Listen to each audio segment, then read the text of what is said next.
My belongings will be delivered to your house next week. Accept them all, okay?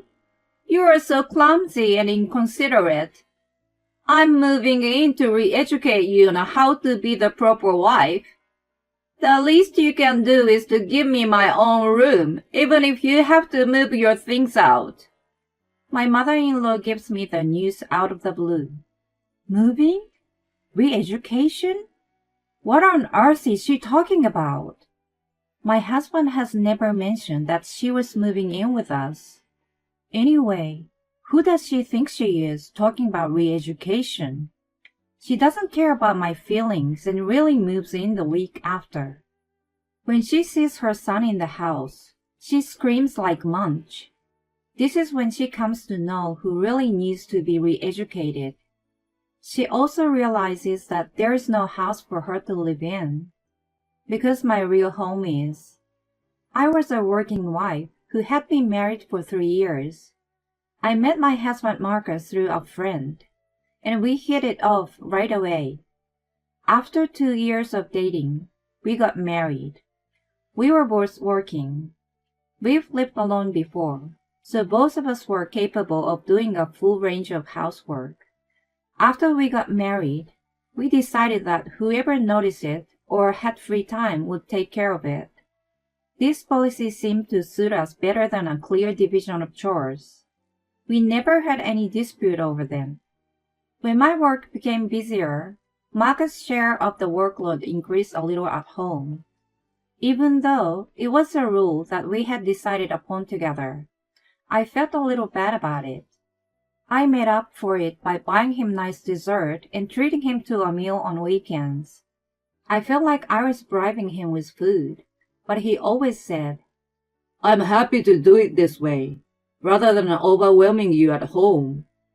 I was reassured that I married a really good guy. I prayed that those happy days would last forever. Just as I was hoping, my father-in-law passed away. He had married late, so he was already quite old. It was sad, but Marcus accepted it as inevitable to a certain extent. For my mother-in-law Louise, who had been with him for many years, it was not that easy. She must have felt so lonely after the sudden loss of her husband that she struggled to be alone and began to visit us frequently. On weekdays, she came over after we got home from work. On weekends, she sometimes showed up in the morning. To be honest, it was a little hard for me to entertain her from the morning on my days off. Although I was quite tired from work, I couldn't neglect a grieving mother-in-law. I was determined to help her heal and recover as much as possible. As she continued to rely on us, I noticed that the reason for her visit had somehow changed. In the beginning, we just chit-chatted over meals and drinks. We talked about the news, my work, how I was getting along with Marcus, etc., etc. I was not sure if it was appropriate to mention my father-in-law, but sometimes the conversation unexpectedly turned to him. She sometimes shed tears, and I quietly stayed beside her. However, she started focusing more and more on me as a wife. Getting unwanted advice would have been better than the criticism. The inside of the refrigerator was not well organized. Laundry and cleaning were not done properly. There were too many discarded packages of cup noodles and ready-made food in the trash. She asked me if I was trying to destroy my health before I had a baby. I was often criticized like that. It was inevitable that as long as we both worked and shared the chores, there were some sloppy jobs. We were both laid back, so we were never bothered by the details and weren't even thinking about starting a family. I understood what she was trying to say, but if only she got better and stopped coming over so often, I could have tended to my housework more. Of course, I didn't dare to tell her that. "Yes, right, I'm sorry." I had no choice but to nod my head in agreement. One weekend, she came over as usual. She saw Marcus washing the dishes and suddenly started scolding me. "Why is my son washing the dishes? You're the wife. You should be the one doing it. I froze at her outburst. She paid no attention to me and took the plate and sponge from his hands. She then made him sit on the sofa and pulled me to the kitchen. I stood in front of the sink, feeling a little irritated, but trying to talk as calmly as possible. Listen, Louise, we both work, right? That's why we share the housework. It just so happened that he was doing it today. I don't leave everything to him, so... Don't talk back to me! I tried to explain, but she didn't want to listen to me or try to understand. I thought that if Marcus explained it to her, she would have at least tried to understand a little. I glanced at him with hopeful eyes. He nodded as if he understood. I believed that he was going to help me out of the awkward situation. I was relieved for a moment. Then, he blurted out totally unexpected things. Mom, calm down. It's not good for your health to get so upset. You have a point, though. I'm going to make her do the right things from now on. Honey, you should apologize to her. He looked at me. Why didn't he just tell her that we shared the chores? I thought about saying so, but I felt there was no point in arguing with Louise any further. I will be careful in the future. I apologized and put the matter to rest. I asked Marcus what he was up to after she left. No matter how much I told her about our rule, she wouldn't have listened to me as long as she saw me as a bad wife. If he had told her, she would have listened to him. That would have been all it took to settle the matter. Why did he have to make it worse? He sensed how angry I was and started excusing himself. I was just trying to smooth things over. I'm sure if I explained about the shared responsibilities, my old-fashioned mom wouldn't have understood. You know I didn't really agree with her, right? She'll eventually understand. He tried to justify himself, but we knew each other for a long time. I knew that he was bullshitting. In fact, I thought he was hoping that he wouldn't have to do the housework. He had been kind of a trickster ever since we started dating. As I mentioned before, I was easygoing, and he had never caused any serious trouble, so he got away as mischievous. I saw no remorse in him, but more than anything, I was exhausted. I decided to swallow hard and assumed that he wanted to show his mother some dignity. Well, we had been sharing the workload so far. Things would have been back to normal the next day. I had such faint hope. However, since that day, he had started to ignore his share of chores blatantly. We never specified which one of us was in charge of what, but he stopped doing them like he used to. I thought he might have been sulking because I had confronted him about Louise, but that was not the case. He was neglecting our home, so I gave him a warning. Unexpectedly, he responded. Oh, I'm sorry. He agreed with me.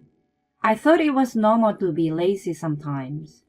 Just when I was telling myself that, Louise showed up unannounced the next day. She had always contacted me beforehand, so it alarmed me.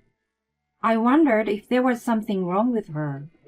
I was concerned, but what she told me was completely different.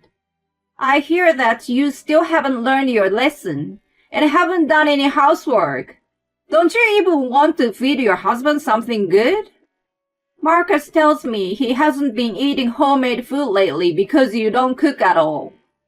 I immediately glared at him. Had he snitched on me that I had warned him? No, it wasn't my fault in the first place, so snitch wasn't the right word. He didn't want to do the chores, so he was trying to make me take all the blame. As a result, she started coming over more often than before, and he stopped doing anything altogether. I even had to take over the things he was supposed to do when he got home before me. If I wasn't so busy at work, I could have handled them with ease, but my work was still hectic. I had to cut down my sleep to get everything done and was getting physically exhausted. I knew that I was going to collapse if I continued like this and decided to talk to him again. Unfortunately for me, his work had become busy around that time, and we could not have a proper talk. I thought it was inevitable if it was work, but his schedule was outrageous. It was normal for him to come home well after midnight during the week. On weekends, he worked all day long, and in the worst cases, he stayed overnight at the office, saying the commute was a waste of time. Just the other day, I was thinking of discussing Luis, but then I was worried that he was overworked. When I saw him at home, I asked him if he was okay. He replied without a trace of fatigue. Yes, I'm fine. I was relieved to hear that, but I thought he looked too energetic. If he was working that hard, he should have shown a little bit of fatigue in his appearance. I wondered how he had so much stamina. I was truly perplexed. If his company was making him work as much as he did, they might have been violating the fair labor standards. I decided to talk to my colleague. Her family member worked for the same company as him. When I told her about the way Marcus was working, she looked at me puzzled. It is indeed a busy season right now, but I don't think they have to work that hard. It may vary from department to department. Even so, they are very strict about hours nowadays, unlike in the past. In other words, Marcus' hard work was not a complete lie, but it was not completely true either. I had a hunch. He didn't come home from work. I was also busy with mine. Because of my frantic life, I could not keep up with the housework. The house was in a miserable state. I was supposed to get a day off the next day. If I spent the whole day, the house would have been back in order. That was my plan. But then, Luis showed up to my dismay. What in the world happened in this house? The moment I entrust you with the housework, it becomes like this? No wonder my son has been doing it. I have been telling you that we share. I was about to explain again when I realized that there was no point in arguing with her. As I was hesitating, she made a gesture as if she had just thought of something. I'm going back home for today. I just remembered something to do. She headed for the door. I was ready to be scolded, so I felt a bit deflated. If the monster had gone away by itself, I had nothing to complain about though. A few days later, she declared something frightening. Hello. My belongings will be delivered to your house next week. Accept them all, okay? After seeing the house in such a state, I can't just not to do anything. You are so clumsy and inconsiderate. For the sake of my son, I'm going to train you how to be the proper wife. I'm going out of my way to move in with you. The least you can do is to give me my own room, even if you have to move your things out. As soon as I answered the phone, she ranted selfishly. There wasn't even a discussion about her move, but her belongings were already on the way. I was sick and tired of her treating me as a fool. If that was how she wanted to play, I had a plan too.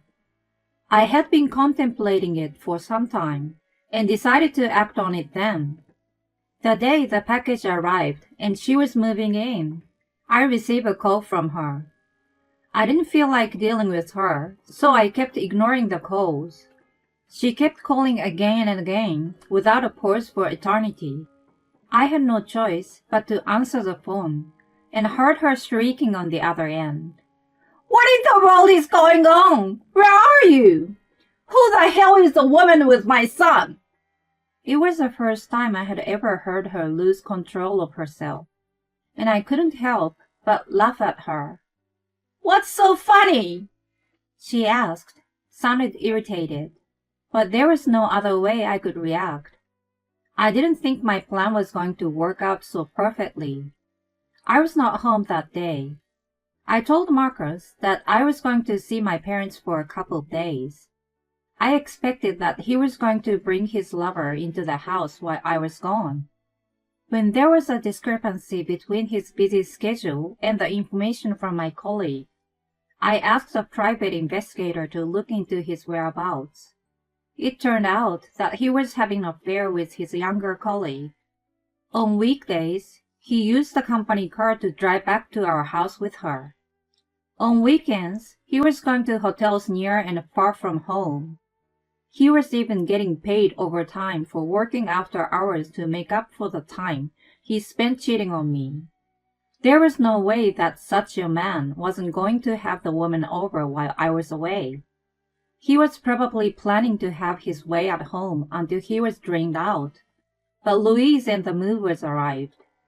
I wanted to reveal the debauched and sinful son to her. That was my plan. I told her all of that. She was in total shock. I could only hear her making gasping sounds. It was a pity that I couldn't see what kind of face she was making. By the way, I was not with my parents. I was actually visiting a realtor to sign a contract for a new house and cancel the lease of my current one. I was in the middle of it when I got a call from her, and my realtor was patiently waiting for me to finish. Listen, Louise, I'm busy canceling the lease for my house and stuff, so I will cut to the chase. You made a fool of me and told me that I needed to be trained. Do you realize who really needs it now? And you insinuate that woman do the housework. Who do you think pays the rent of that house? Me. He shared the housework because I was busier and made more money than him. Oh, but he's busy shaking his hips for another woman now, right? Well, I can care less. As for divorce and alimony, my attorney will contact him at a later date. Don't get in touch with me ever again. I was about to hang up the phone and heard her sobbing and pleading with me. I just terminated my lease on my old house. Where am I supposed to go if this house is no more? She had been enjoying picking on me. Yet she relied on me when inconvenienced. It's none of my business. Talk to your idiot son. I hung up the phone for real. A few days later, I filed for divorce and 100,000 alimony was being negotiated. I didn't doubt my excellent attorney. Marcus, of course, was dismissed from his job along with his lover because of the incident. I heard through my attorney that he was dumped by her, who told him that she should not have gotten involved. I would have loved to see the two idiots get together and lead a miserable life, but I erased such a wicked thought immediately. Instead, I was told an interesting story. There was still one mystery left. How did Marcus keep up with both busy work and affairs without any sign of exhaustion? One factor could have been that he was enjoying the affair so much that adrenaline helped him. The biggest factor was simply that he was using a lot of over-the-counter energy boosters. As a result, he developed some internal organ problems as a side effect of the drugs, and he could no longer work as much as he used to. Excessive consumption of substances is always a bad idea. The lease of the previous house is terminated as declared. Marcus and Louise don't have the means to keep living there. I don't know where or how they are currently living, or even if they are still alive. They don't matter to me anymore. I am more excited about my new life of freedom.